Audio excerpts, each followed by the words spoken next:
اس کا مطلب ہے کہ عمران نے میرے متعلق اچھی بات کی ہے، جولیٹ نے سر ہلاتے ہوئے کہا۔ یہ ہر عورت کے لیے ایسے ہی اچھی باتیں کرتا رہتا ہے، اور عورتیں جب اس کی باتوں پر جذباتی طور پر پاگل ہو جاتی ہیں تو یہ طوطے کی طرح آنکھیں بدل لیتا ہے، جولیا نے منہ بناتے ہوئے کہا۔ طوطا بیچارہ تو صرف آنکھیں ہی بدل سکتا ہوگا، جبکہ یہاں تو مکمل آدمی ہی بدلے جا چکے ہیں۔ اب دیکھو جولیا مکمل طور پر بدل کر کتنی بدصورت لگ رہی ہے۔ مجھے تو یوں لگ رہا ہے جیسے کسی زنانہ جیل کی سپرنٹینڈنٹ، بلکہ سپرنٹینڈنٹ فیاض ہو، عمران نے جولیا کو چڑھاتے ہوئے کہا۔ تم نے اپنی شکل دیکھی ہے؟ مردوں جیسی شکل بن گئی ہے تمہاری، جولیا نے کاٹ کھانے والے لہجے میں کہا۔ ارے مس جولیا، یہ عمران صاحب واقعی بے حد شرارتی ہے۔ آپ پہلے بھی خوبصورت تھے اور اب بھی خوبصورت ہے، جولیٹ نے بے احتیاط بیچ بچاؤ کرانے والے انداز میں کہا، لیکن اس سے پہلے کہ مزید کوئی بات ہوتی، باہر گیلری میں کسی کے دوڑنے کی آواز سنائی دی اور وہ سب بے احتیاط چونک پڑے۔ اسی لمحے آرسٹائل تیزی سے کمرے میں داخل ہوا، اس کے چہرے پر گہری پریشانی کے آثار نمایاں تھے۔ مادام کوٹھی کو 0 سیکشن والے گھیرے میں لے رہے ہیں، اور 0 سیکشن کی 2 بڑی جیپیں گیٹ کے سامنے بھی موجود ہیں، اور اس کے اندر بیٹھے ہوئے افراد پوری طرح مسلح ہیں۔ وہ اس طرح کوٹھی کو دیکھ رہے ہیں جیسے وہ نگرانی کر رہے ہوں، آرسٹائل نے تیز لہجے میں رپورٹ دیتے ہوئے کہا۔ او کہیں یہ لوگ پھر تلاشی نہ لینے آ جائیں، آپ لوگ واپس اسی تہخانے میں چلیں، جولیٹ نے ایک جھٹکے سے اٹھ کر کھڑے ہوتے ہوئے کہا۔ نہیں جولیٹ، اب اگر یہ لوگ آ رہے ہیں تو کسی خاص بات کی چیکنگ کرنے کے لیے آ رہے ہیں، ورنہ عام انداز میں تلاشی تو وہ پہلے بھی لے چکے ہیں۔ اب ہمارے چھپنے کی ضرورت نہیں، اب ہم میک اپ میں ہیں، عمران نے کہا۔ ارے نہیں عمران، تم اس بائر کو نہیں جانتے، اور مجھے یقین ہے کہ یہ لوگ بائر کے انتظار میں ہی کھڑے ہوں گے، وہ تمہاری یہاں موجودگی سے ہی بری طرح چونک پڑے گی، بائر نے کہا۔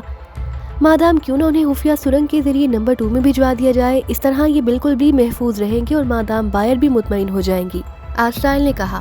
ہاں ایسا ممکن ہے، اس طرح صورتحال کو آسانی سے کنٹرول کیا جا سکتا ہے۔ یہ نمبر 2 کہاں ہے؟ عمران نے پوچھا۔ یہ میرا انتہائی خفیہ اڈا ہے، جہاں سے ایک سرنگ اس اڈے تک جاتی ہے، آرسٹائل تمہیں وہاں تک پہنچا دے گا۔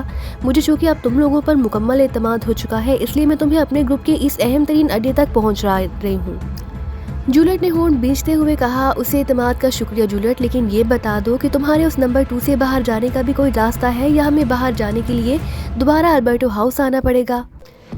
نہیں، وہاں سے خفیہ راستے ہیں، اس اڈے کا انچارج گولڈن مین ہے، وہ تمہاری ہر قسم کی امداد کرے گا، اسلحے کا سٹور بھی وہی ہے، تم وہاں سے ہر قسم کا اسلحہ بھی حاصل کر سکتے ہو۔ تمہارے جانے کے بعد گولڈ مین کو خصوصی ٹرانسمیٹر پر ہدایات دے دوں گی، جولیٹ نے کہا، اور عمران سر ہلاتا ہوا اٹھ کھڑا ہوا۔ پھر وہ آرسٹائل کی رہنمائی میں اس کمرے سے نکلے اور مختلف کمروں سے گزرتے ہوئے آخرکار ایک چھوٹے سے کمرے میں پہنچ گئے۔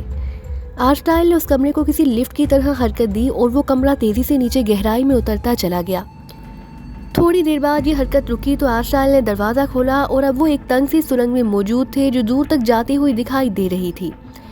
آرسٹائل آگے بڑھا اور اس کی رہنمائی میں چلتے ہوئے تقریباً 20 منٹ بعد وہ سرنگ کے اختتام تک پہنچ گئے۔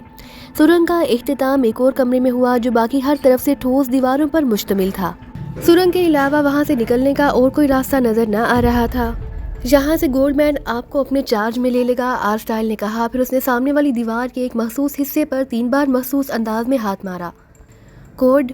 اچانک چھت سے ایک بھاری سی آواز سنائی دی۔ سپر سٹار، آرسٹائل نے جواب دیا۔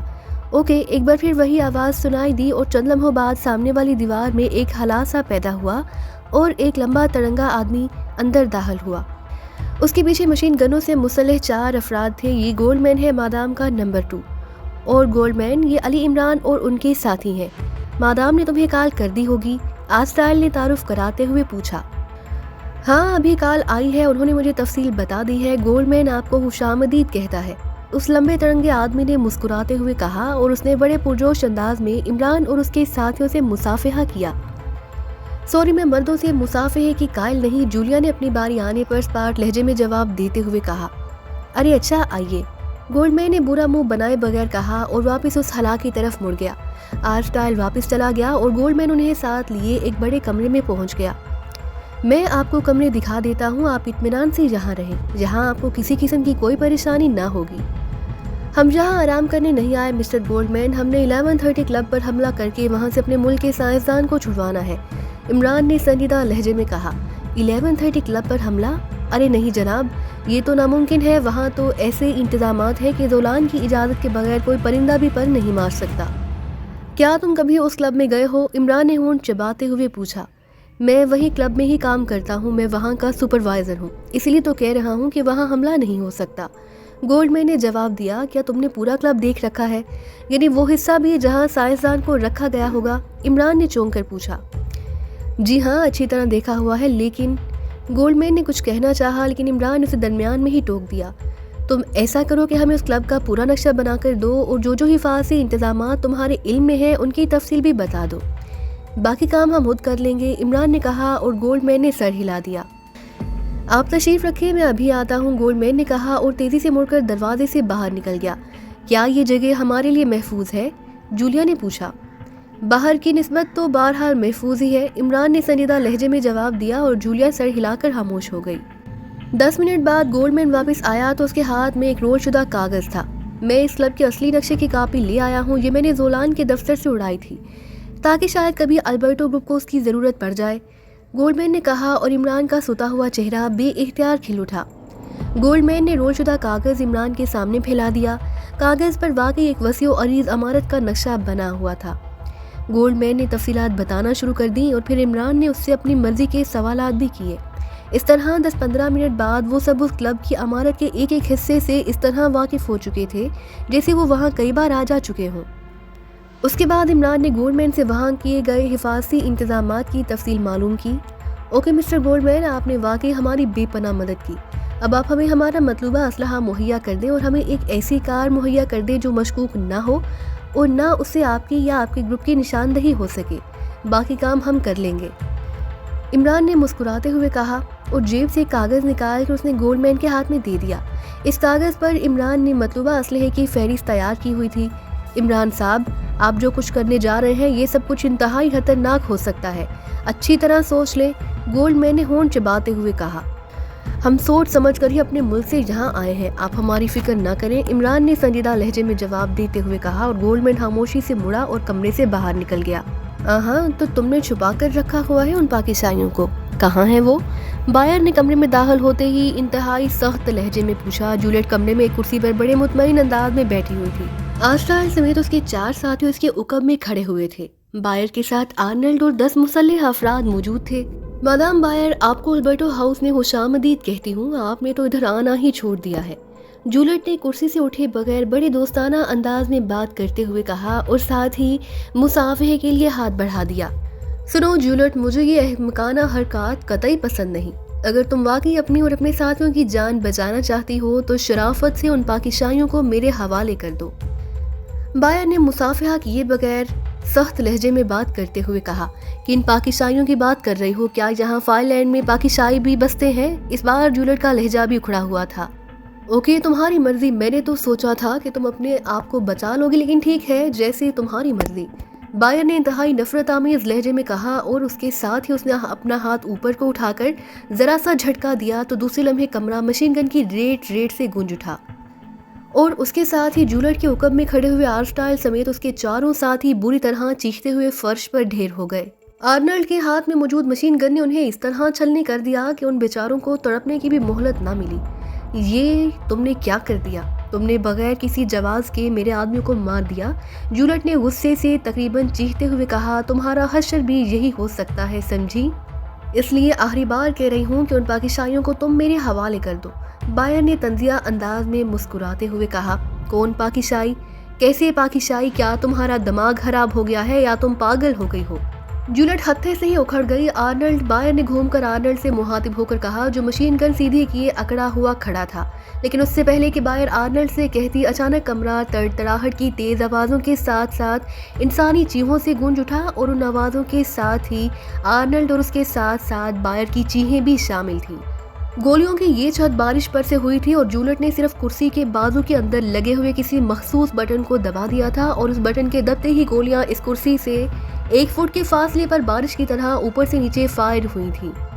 بائر اور اس کے ساتھیوں کے نیچے گرتے ہی جولیٹ نے بٹن سے انگلی ہٹا لی اور اس کے ساتھ ہی فائرنگ بھی رک گئی اور پھر جولیٹ، بائر اور اس کے ساتھیوں کے تڑپتے ہوئے جسموں کو پھیلانگتی ہوئی کمرے سے باہر نکلی اور پھر بے تحاشا انداز میں دوڑتی ہوئی اس کمرے کی طرف بڑھ گئی جس میں سے سرنگ اس اڈے نمبر 2 کی طرف جاتی تھی۔ اس نے فوری فیصلہ کر لیا کہ اب وہ نمبر 2 میں مستقل رہ کر اور کھل کر حق کے خلاف بغاوت کر دے گی، کیونکہ بائر نے جس انداز میں اس کے ساتھیوں کو قتل کیا تھا اس سے وہ فوری طور پر اس نتیجے پر پہنچی کہ بائر ہر صورت میں اسے بھی ہلاک کر دینے کا فیصلہ کر کے آئی تھی۔ تھوڑی دیر بعد وہ سرنگ میں دوڑتی ہوئی نمبر 2 اڈے تک پہنچ گئی۔ اس نے تیزی سے دیوار کے مخصوص حصے کو 3 بار تھپتھپایا تو چھت سے ایک آواز سنائی دی۔ کوڈ بولنے والے کا لہجہ سخت تھا۔ فوراً گیٹ کھولو، میں جولیٹ بول رہی ہوں، جولیٹ نے حلق کے بل چیختے ہوئے کہا۔ او مادام آپ؟ یس مادام، چھت سے بوکھلائی ہوئی آواز سنائی دی اور چند لمحوں بعد سامنے والی دیوار میں ہلا پیدا ہوا اور جولیٹ تیزی سے اس کے اندر داخل ہوئی اور دوڑتی ہوئی ایک راہداری میں پہنچ گئی۔ مادام آپ؟ خیریت؟ اسی لمحے گولڈ مین نے کمرے کے دروازے سے نکلتے ہوئے کہا۔ گولڈ مین، البرٹو ہاؤس کو ڈائنامیٹ سے اڑا دو فوراً، اب میں مستقل طور پر یہی رہوں گی، جولیٹ نے چیختے ہوئے کہا۔ البرٹو ہاؤس کو؟ وہ کیوں مادام؟ گولڈ مین نے انتہائی حیرت بھرے لہجے میں کہا۔ جو میں کہہ رہی ہوں وہ کرو احمق کے بچے، جولیٹ نے حلق کے بل چیختے ہوئے کہا اور تیزی سے دوڑتی ہوئی سائڈ پر موجود ایک راہداری کی طرف بڑھ گئی۔ گولڈ مین بھی اس کے پیچھے دوڑا اور تھوڑی دیر بعد وہ دونوں ایک بڑے کمرے میں داخل ہو گئے جہاں دیواروں کے ساتھ مختلف مشینیں نصب تھیں جو سرخ رنگ کے کور سے ڈھکی ہوئی تھیں۔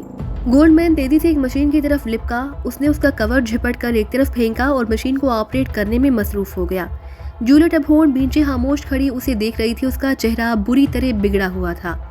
مشین میں جیسے ہی زندگی کی لہر دوڑی، تباہ کر دو مادام؟ گولڈ مین نے سرخ رنگ کے ایک بٹن پر انگلی رکھتے ہوئے مڑ کر ایسے انداز میں جولیٹ سے پوچھا جیسے اسے یقین ہو کہ جولیٹ اسے ایسا کرنے سے منع کر دے گی۔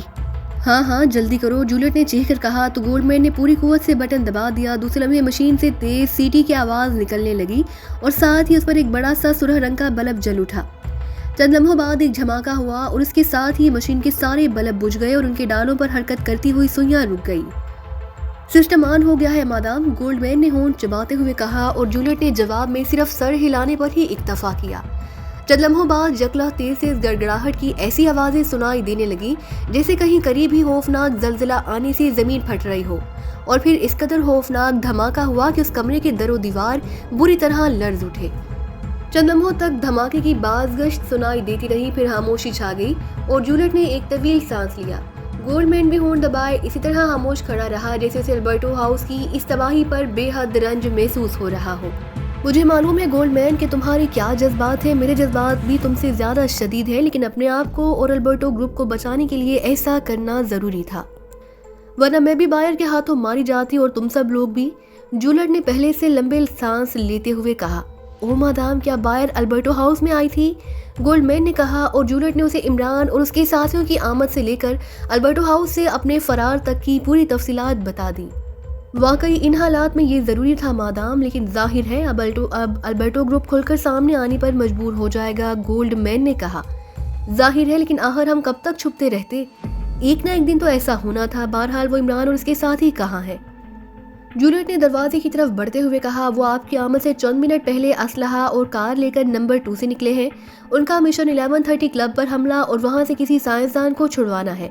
گو میں نے انہیں 1130 کلب کے بارے میں مکمل معلومات کے ساتھ ساتھ ان کا مطلوبہ اسلحہ بھی دے دیا تھا مادام، لیکن مجھے یقین ہے کہ وہ وہاں کسی صورت بھی کامیاب نہ ہو سکیں گے۔ گولڈ مین نے کہا۔ نہیں، میں نے اس عمران کی صلاحیتیں دیکھی ہیں، وہ انتہائی ذہین اور گہرا آدمی ہے۔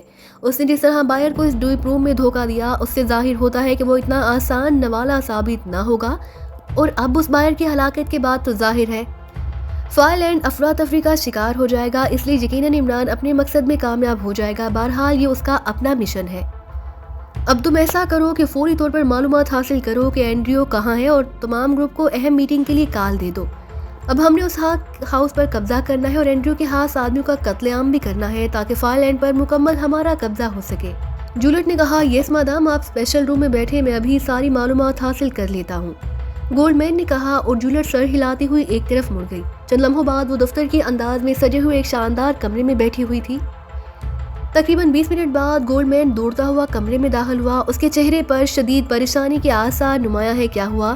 بائر بچ گئی ہے مادام، اور اس وقت پورے فائر لینڈ پر ہنگامی حالات طاری کر دیے گئے ہیں۔ آپ کی انتہائی بھرپور انداز میں تلاشی کی جا رہی ہے، گولڈ مین نے کہا۔ کیا کہہ رہے ہو؟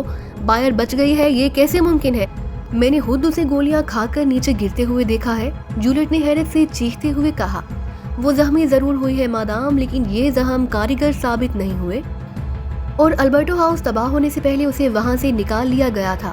البتہ آرنلڈ اور اس کے ساتھی ہلاک ہو چکے ہیں۔ جب بائر کو نکالا گیا تو وہ آرنلڈ کی لاش کے نیچے دبی ہوئی تھی۔ اصل میں ہوا یہ کہ ان کا ایک آدمی باہر گیٹ پر موجود تھا۔ اس نے فائرنگ کی آوازیں سنی تو پہلے تو شاید وہ یہی سمجھا کہ یہ فائرنگ بائر نے کی ہے، لیکن وہ دوبارہ فائرنگ کے بعد صورتحال معلوم کرنے اندر آیا تو اس کے کہنے کے مطابق اس نے آپ کو دوڑ کر ایک دروازے میں غائب ہوتے دیکھا۔ چنانچہ وہ اس کمرے میں گیا تو اس نے وہاں لاشیں پڑی دیکھی۔ اس نے بائر کو چیک کیا تو بائر کے کاندھے اور گردن کے درمیانی حصے میں 2 گولیاں لگی تھی، لیکن نیچے گرتے وقت آرنلڈ اس کے اوپر گرا، اس لیے آرنلڈ کی گولیوں سے چھلنی ہو چکی تھی۔ بائر بے ہوش تھی۔ وہ آدمی اسے اٹھا کر باہر لے آیا اور اسے فوری طور پر ہسپتال پہنچا دیا گیا۔ اس دوران البرٹو ہاؤس تباہ ہو گیا۔ بہرحال بائر صاف بچ گئی ہے اور اس کی حالت نہ صرف خطرے سے باہر ہے بلکہ وہ ہسپتال سے فارغ ہو کر واپس ہاؤس بھی پہنچ چکی ہے، اور یہ بھی معلوم ہوا کہ اینڈریو جو فائر لینڈ سے باہر گیا ہوا تھا واپس آ گیا اور اس وقت وہ بھی ہاک ہاؤس میں موجود ہے۔ گولڈمین نے پوری تفصیل بتاتے ہوئے کہا، اس کا مطلب ہے کہ اب یہ لوگ بھوکے بھیڑیوں کی طرح ہم پر ٹوٹ پڑنے کے لیے بے چین ہوں گے۔ تم ایسا کرو کہ فوری طور پر الیگزینڈر کو کال کر کے یہاں بلا لو، تاکہ الیگزینڈر اور تم اور میں مل کر ایسا حتمی لائحہ عمل طے کر سکیں جس سے ہماری کامیابی یقینی ہو جائے۔ اور ہاں، اس عمران اور اس کے ساتھیوں کے بارے میں کوئی معلومات؟ جولیٹ نے اس بار قدرے مطمئن لہجے میں کہا۔